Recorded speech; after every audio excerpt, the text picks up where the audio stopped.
Hello everyone, Alex here. Great to be back with you after a very extended break. I'm keen to stress that I haven't been doing these review sessions.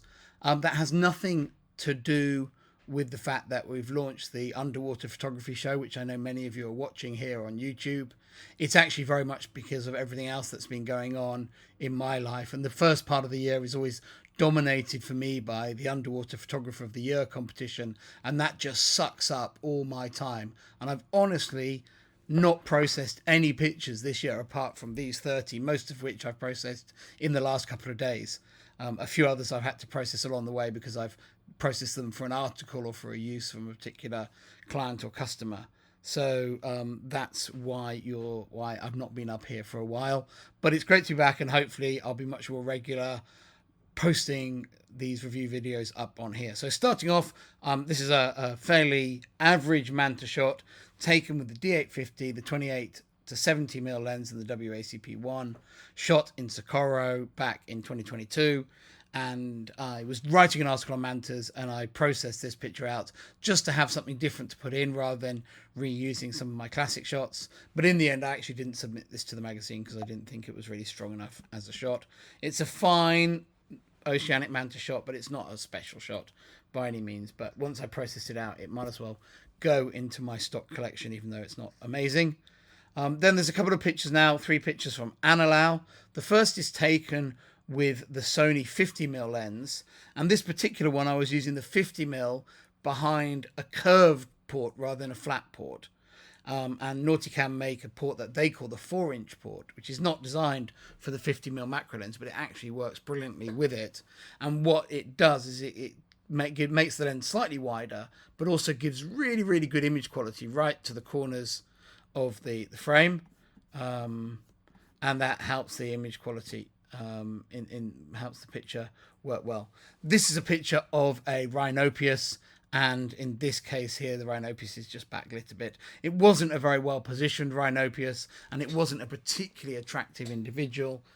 They actually found the second individual a few days later, which was bigger and prettier, but I didn't get to see that one. We only went to this site once during our trip. But yeah, this is just a sort of a backlit Rhinopeus shot. It's okay.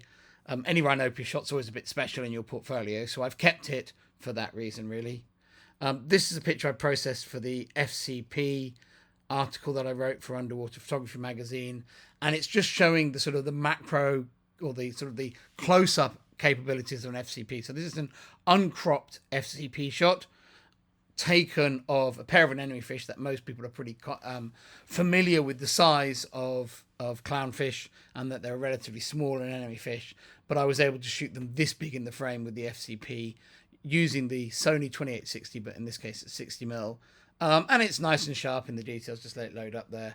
You can see good sharpness in the details, and it's a good size file to be working with. So that's that's why that one's processed out. And then a blackwater shot of one of these crabs on a skewer.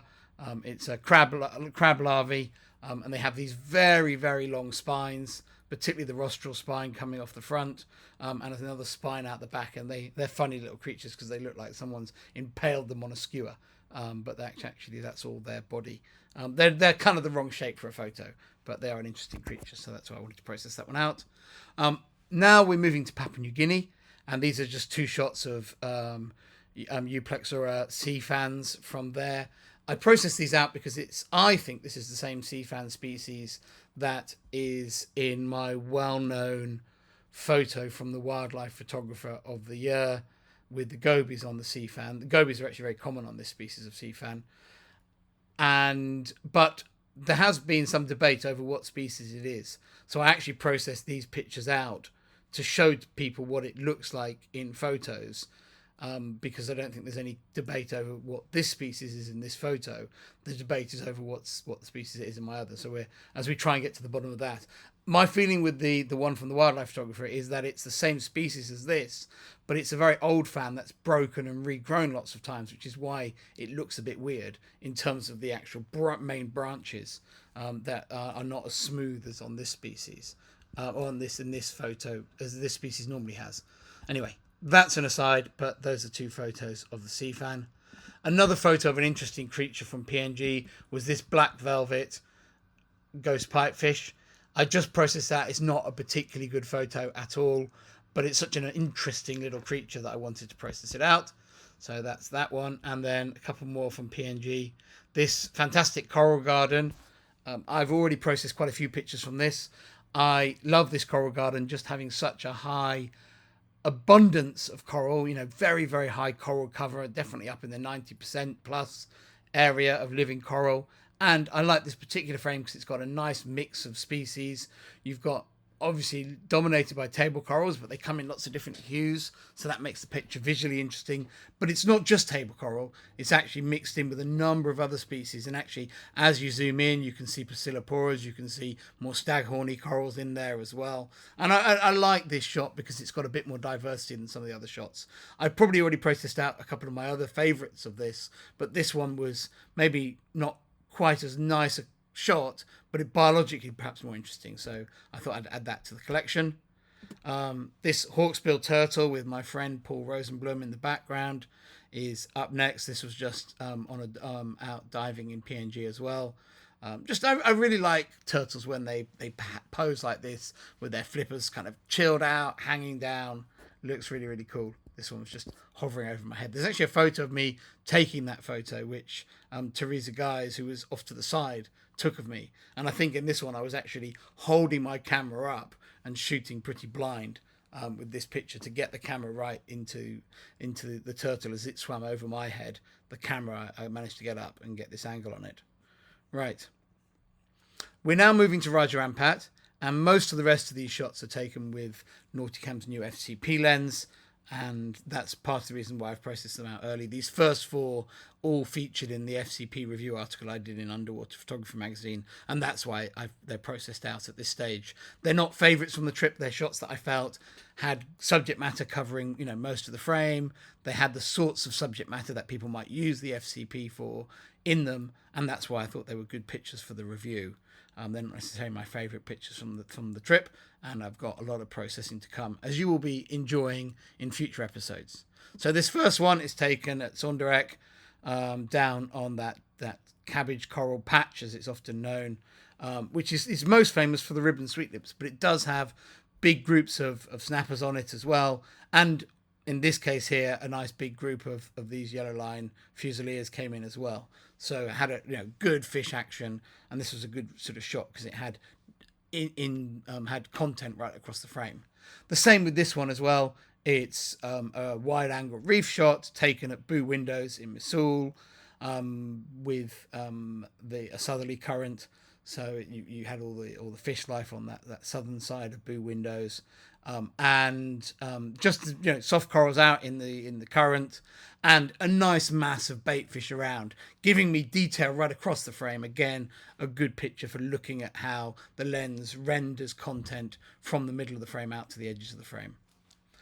This is much more of a classic reef wide angle shot, and I put this one in the review really to show how big a scene that you can shoot with a fisheye lens. This is taken at Puri Pinnacles in the Misool area as well. You can see it's dominated by these big black corals, which have got the glassy cardinal fish in them, giving that sort of tinkle of light that I really love in Misool. But what I love about Puri Pinnacles is the pinnacles are small enough with the fisheye lens to be able to use the pinnacles themselves as backdrops. And I love the backdrop of this pinnacle creates with the black corals in particular further up the pinnacle, creating this great background for the shot. And I like this particular frame because it's got this cheeky little Diana's hogfish there, and you can see how I've zoomed that way in, and you can see how sharp the FCP is. If you're watching this on a laptop screen and you're viewing this full screen on YouTube, you'll see how sharp that is. And so very impressive with the performance of the lens. The FCP is designed foremost for its flexibility, but it's good to know that it delivers that strong, usable image quality. It's not perfect image quality, but it's absolutely professionally usable. They look great printed up, in publications and that sort of thing. And this is another big, expansive wide angle with action right across the frame that again thought was quite a good one to include in the review article. This is taken in Durham, Wasn't the best visibility when shooting this, but boy, was there some fish action. So, it's just a simple Melithea sea fan with all these anchovies, silver sides, whatever they are, racing around all over the frame. And, that was all very dynamic and really exciting to shoot. Right, now those were all taken on my liveaboard trip in January, and only 4 shots, so there's so much more to come out of that trip. But I've now we're switching over to my visit to Misool Resort in March, and these shots all come from the Misool trip. The first 2 are taken with the Nikonos 15mm lens, so that's a mechanical lens from the Nikonos 5. It doesn't show up in the EXIF, as you'll see, and but it can be easily adapted to mirrorless cameras. It's a non-fisheye wide angle, so it's a rectilinear wide angle. It's not particularly wide. At the time it was released, it was known as the Rolls Royce of underwater lenses. And when people asked me should they get one, I said, well, would you buy a 1970s Rolls Royce as a daily driver? And you'd be a fool to. And it's a little bit the same with this. It's a great quality lens. I love using it. Is it a mainstream lens? No. If you're going on a big wide angle trip, it's a great option lens. It isn't big. It's a nice backup as well, being completely manual, and really quite easy to shoot underwater. I'll talk about shooting another time. This is just a simple silhouette shot of an Anilao sea fan. I just really like this pattern across the frame. And I think one of the ways I use that Nikonos lens is because it's famed for having very strong optics and being good in terms of image quality from the center of the frame. Here's the center of the frame. And then out to the edges, you don't get any distortion. It keeps the sharpness. I almost kind of use it for these frame filling shots because I know that the image quality is going to be great out to the edges of the frame. This is another shot with it, this time with flash, just lighting up a bunch of soft corals, celebrating the density of soft corals and the way life is packed together on the reef. This is taken at Selat 2, I think, which is their dive sites, Misool Dive, in the gaps in Boo Island, between the various sections of Boo Island. And those gaps, obviously the current gets funneled through them, so they're very rich. And if you dive them on the slack water or just as the tide is beginning to pick up but it's not too strong, you get this richness of life. One of my favourite fish that I always find very hard to photograph because it's a shallow water specialist is the pajama surgeonfish.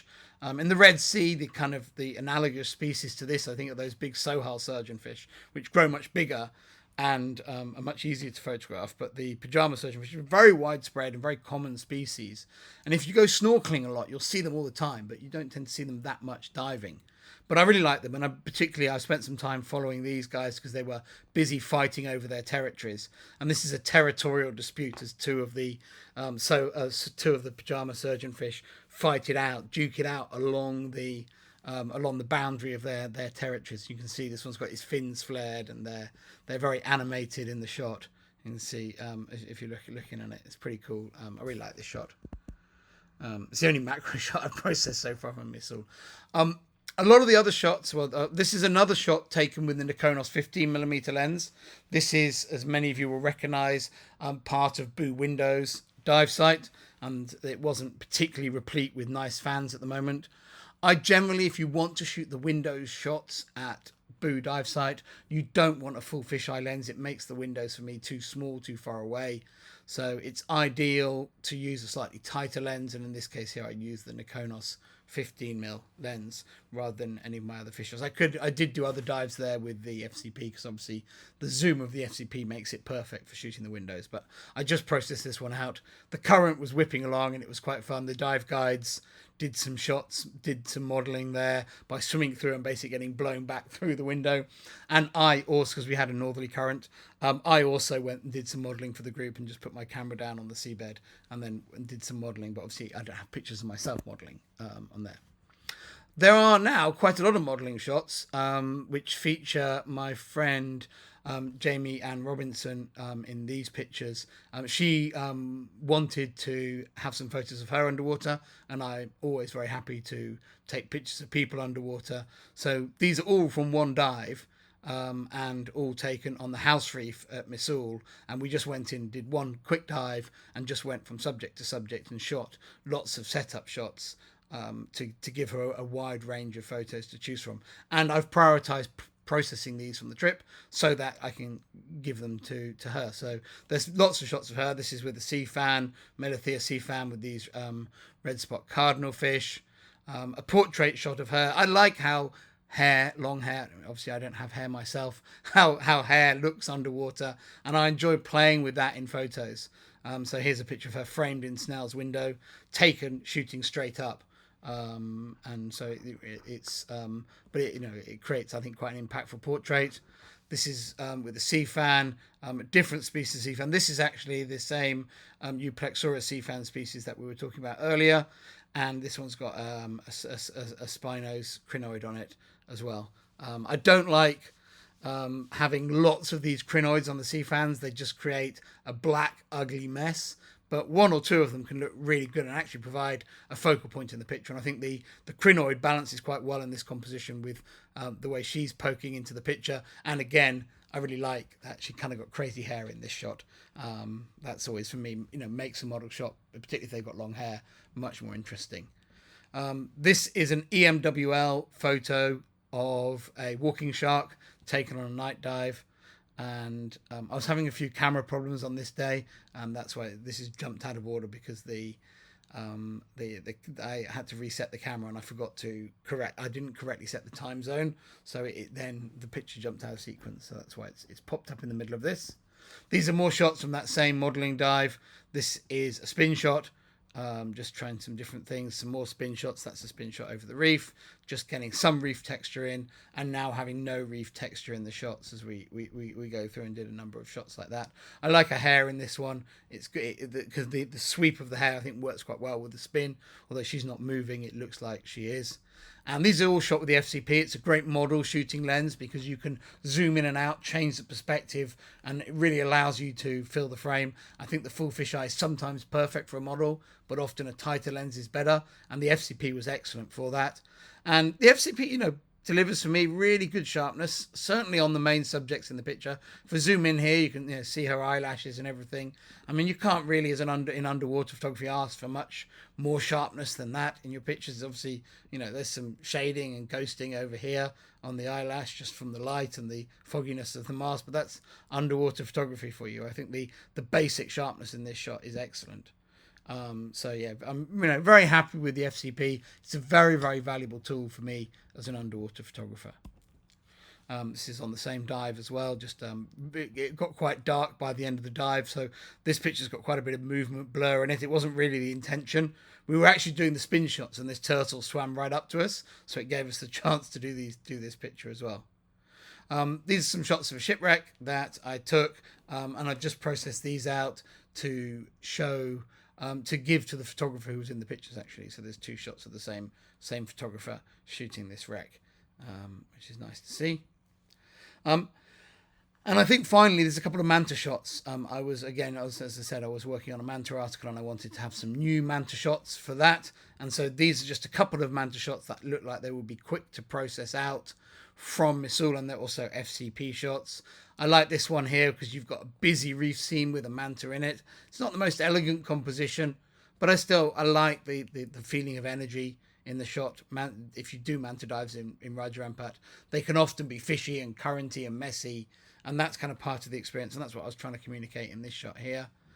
This is actually the same manta, same dive, but a very different type of shot. You can see here the mantas come into the cleaning station, and the underside of the manta is just packed with wrasse, cleaner wrasse and moon wrasse, just all over the belly of the manta, which is kind of quite cool. I quite like that. And there's actually even a couple in the foreground here racing over to join the party. And all this is from the same dive as well. I think it's I think the same manta. And now I think just looking down on it, it swims over the ridge. That's the cleaning station. And a photo taken either with just a little bit of flash hitting the subject, or perhaps it's entirely available light. I don't remember. And this one, the final one, is definitely all available light. It's a pair of mantas shot over the reef with the FCP, and just available light, and then just color corrected to make it pop out. And our final image is from the UK. It's just a standard shot of a seal interacting with the diver. And I just processed this picture out because The Go Diving show in the UK here, they wanted a new image for their British stage. They print it up big and it becomes the backdrop of the stage for many years to come. And I didn't know whether they wanted the diver's face to be visible or not in those pictures. And most of my seals interacting with diver shots had the diver's face very visible. So I processed this one out to give them the option of having one where the diver is more, you can't see it. The diver is a diver rather than it being a recognizable person. But in the end, they actually chose a photo of that I took of my friend Dan Bolt swimming with seals in Lundy, and in that one you can very clearly see it's Dan, which I really like, because he'll be up on that stage for many years to come. Yeah, so it's that. I think that for me is certainly much nicer. So I'm very happy they chose that one. But this one, because I processed it out, it's here in my recently processed pictures folder. I'll just scroll back through a few of them. So if you were interested in camera settings on them, you can see with the FCP with the mantas, I was shooting at f11, f13. The rec shot is not shot with the FCP.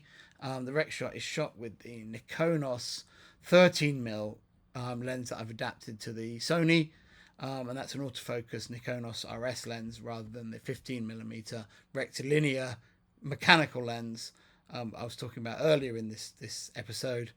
And that lens I'm very happy shooting more wide open because the optics are underwater corrected. So these were shot at f10. Then back to the FCP, shooting f11, f13, which is my go-to aperture for those. f18 on the EMWL shots. Because of the very close focus nature, you tend to have very limited depth of field. So I typically shoot that pretty shut down, and then back to f13 for the FCP stuff. I tend to shoot the Nikonos lens at a marked f11, but I'm not convinced it really is f11 in terms of depth of field, and it always seems to need a bit more strobe power than I would expect for f11. So given the other settings, so I think, I'm not sure, but I tend to shoot it at a marked f11 on it most of the time. And that hopefully has given you all the settings you need. So thanks for watching. I'll be back again soon when I've processed some more pictures. Bye.